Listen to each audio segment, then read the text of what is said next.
台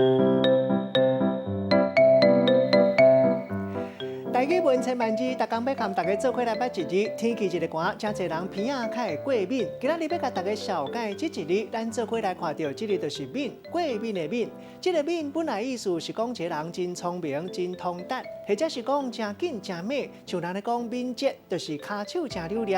过去字典解说讲，敏捷的意思就是机敏、敏活，带大家做伙来小解两个词。头一个就是敏捷，代表讲反应真紧，动作是刷真快速。第二个词读做过敏，这个词应该是较现代词，因为较早台语字典内底无收到这个词。过敏代表讲对环境一寡物质会产生无正常的反应。咱用一句话来举例，甲这两个词合做伙。譬如讲，这个囡仔骹手真敏捷，反应真紧，是运动会的上胜军，常常拢有好成绩。